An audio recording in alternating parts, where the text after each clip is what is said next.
আল্লাহ আজ্জা ওয়া জাল্লা এটা বলে শুরু করলেন যে পুরুষরা নারীদের তত্ত্বাবধায়ক। সাধারণভাবে আমাদের মনে এটাই আসবে যে আল্লাহ বলবেন নারীরা, অতএব তোমরা এটা করো। কিন্তু নারী বলার পরিবর্তে আল্লাহ বলছেন ফাসলিহাত, অতঃপর ফলাফল স্বরূপ।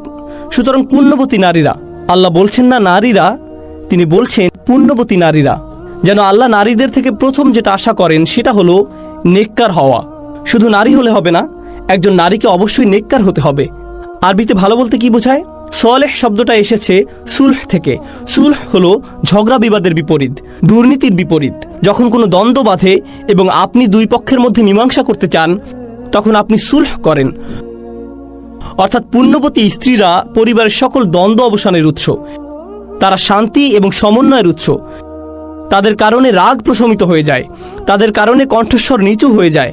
তারা প্রশান্তির উৎস, তাদের কথাবার্তা বুদ্ধিবৃত্তিক, তারা পরিবারের সংস্কারের উৎস। যদি কোনো দ্বন্দ্ব বাধে বা কোনো ধরনের কোনো দুশ্চিন্তা হয়, তাহলে স্বামী জানে যে স্ত্রীর কাছে গেলে সে শান্তি অনুভব করবে। আপনারা কেউ কেউ হয়তো ভাবছেন যে সিরিয়াসলি, যেখান থেকে সকল বিবাদ শুরু হয়, আপনি আমাকে বলছেন সেখানে গিয়ে সকল বিবাদের অবসান হওয়ার কথা? কারণ আমার বাড়িতে সে ছাড়া কেউ উচ্চস্বরে কথা বলে না, আর আমার বাড়িতে সে ছাড়া কেউ রেগে থাকে না। পুরুষরা নিজেদের দায়িত্ব যথাযথভাবে পালন করে না, আর স্ত্রীরাও নিজেদের দায়িত্ব যথাযথভাবে পালন করে না। এতে করে তারা একে অপরের জন্য বিশাল মানসিক চাপ এবং দ্বন্দ্বের কারণ হয়ে যায়। আল্লাহ এটা বলে শুরু করছেন যে তারা সংশোধনের উৎস, তারা স্থির, তারা শান্ত। প্রকৃতপক্ষে তারা নিজেরাই হলো শান্তি, তারা নিজেরাই যেন কল্যাণ, তারা সকল দুশ্চিন্তা দূরীকারিণী। এটা হলো প্রথম বৈশিষ্ট্য। তারপর আল্লাহ বলছেন অনিততুন, আনুগত্যকারী। কেউ কেউ এটার ব্যাখ্যা করেছেন এভাবে যে আল্লাহর প্রতি আনুগত্যকারী। এটাও সঠিক, তারা আল্লাহর প্রতি আনুগত্যকারী। মুফাসসিরগণ বলেছেন যে এটা আল্লাহর প্রতি আনুগত্য। যেমন আল কুনুতু লিল্লাহ, আনুগত্য আল্লাহরই জন্য। আল্লাহ বলছেন কুমু লিল্লাহি কানিতিন, আর আল্লাহর সামনে একান্ত বিনীতভাবে দাঁড়াও। অর্থাৎ শুধুমাত্র আল্লাহর প্রতি এমন চির অনুগত থাকো। কিন্তু এখানে এই প্রসঙ্গের সাথে এটার সম্পর্ক কি? কারণ যদি একাংশ এমন হয় যে পুরুষদের নারীদের জন্য এটা করা উচিত, তাহলে সাধারণভাবেই আমরা ভাবি যে এর পরের অংশ এমন হবে যে নারীদের পুরুষদের জন্য এটা করা উচিত। তাহলে এর মাঝখানে কেন আল্লাহ এমনটা বলছেন? হ্যাঁ, তারা পুরুষদের জন্য এগুলো করবে, কিন্তু এই অংশটা আল্লাহর জন্য। এখানে এটা বলার কারণ হলো নারীদের এটা স্মরণ রাখা উচিত যে যখন তারা প্রশান্তির উৎস হয়, যখন তারা পরিবারের শান্তি এবং সাকিনা হয়, তখন তারা এর মাধ্যমে আল্লাহর প্রতি আনুগত্য প্রকাশ করে। তাদের এটা বুঝতে হবে যে একমাত্র তারাই পরিবারকে শান্ত রাখতে পারে, আর একমাত্র তারাই পরিবারে আগুন জ্বালাতে পারে।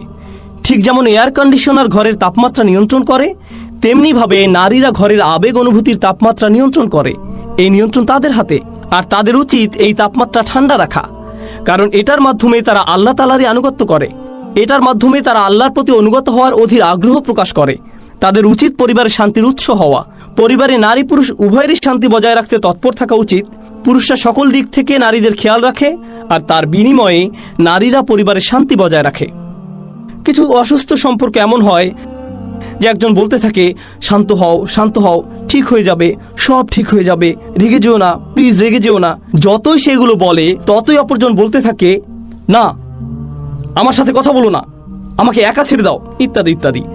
একজনের মেজাজ বিগড়ে থাকতে হবে।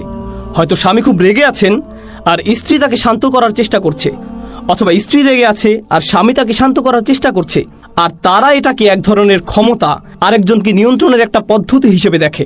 ভাবে যে আজকে তাকে সুযোগ মতো পেয়েছি, এখন যদি আমি শান্ত হয়ে যাই তাহলে আমি হেরে যাব, এখন এই সুযোগের সদ্ব্যবহার করতে হবে, আর অনেকক্ষণ রেগে থাকবো।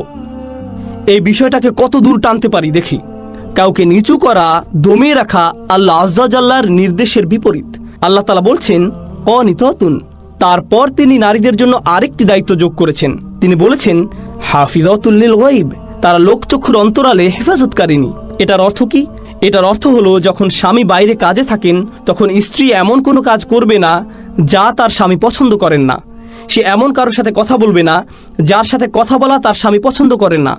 তার এমন কোনো বান্ধবী নেই যাদের সাথে বন্ধুত্ব করা তার স্বামী পছন্দ করেন না। স্ত্রী তার স্বামীর পিছনে তাকে নিয়ে এমন কোনো আলোচনা করবে না যেটা তিনি জানতে পারলে পছন্দ করবেন না। স্বামী স্ত্রীর মধ্যকার গোপন কথা স্ত্রী তার মা, বোন বা অন্য কাউকে বলবে না, কারণ গোপন কথা তার সুরক্ষিত রাখা উচিত। অন্যদের সাথে স্বামী স্ত্রীর মধ্যকার গোপনীয়তা রক্ষা করে চলা উচিত।